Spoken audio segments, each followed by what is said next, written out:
গেল ফেব্রুয়ারিতে যুদ্ধ শুরুর পর ইরানকে কোণঠাসা করতে ভূগর্ভস্থ মিসাইল উৎক্ষেপণ কেন্দ্র ও অস্ত্রের ভাণ্ডারকে হামলার লক্ষ্যবস্তুতে পরিণত করে যুক্তরাষ্ট্র ও ইসরায়েল। ধসিয়ে দেয়া হয় এসব ক্ষেপণাস্ত্র উৎক্ষেপণ কেন্দ্রের প্রবেশপথ, করিডোর ও নজরদারি প্রযুক্তি।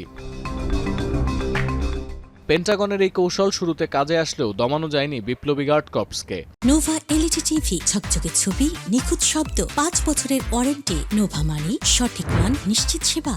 বুলডোজার ও ডাম্প ট্রাকের মতো সাধারণ সরঞ্জাম ব্যবহার করে মাটির নিচের ওই মিসাইল সাইটের প্রবেশপথ আবারও সচল করেছে আইআরজিসি। প্রচণ্ড ব্যয়বহুল ক্ষেপণাস্ত্র ব্যবহার করেও ইরানের প্রতিরোধ শক্তিতে চির ধরাতে পারেনি মার্কিন সেনারা, যার প্রমাণ মিলেছে সিএনএনের প্রতিবেদনে।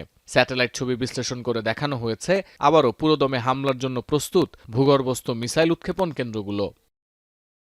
বিশ্লেষকরা বলছেন, এ থেকে বোঝা যায় মার্কিন বিমান হামলার কৌশলে যথেষ্ট সীমাবদ্ধতা আছে।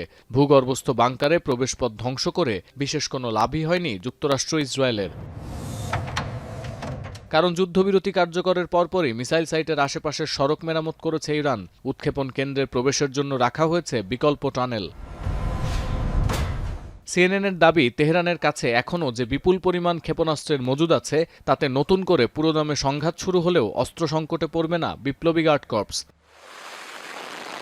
তাই প্রশ্ন ওঠে, midnight hammer, epic fury, absolute resolve, থান্ডারবোল্টের মতো উচ্চ পর্যায়ের সামরিক অভিযান চালিয়ে আদৌ কতটা সফল যুক্তরাষ্ট্র? পেন্টাগন বারবারই মার্কিন সেনাদের সাফল্যের দোহাই দিয়ে আসলেও বাস্তবে দেখা যাচ্ছে প্রচুর ব্যয়বহুল অভিযান চালিয়ে অর্জনের খাতায় খুব বেশি কিছু যোগ করতে পারছে না ওয়াশিংটন।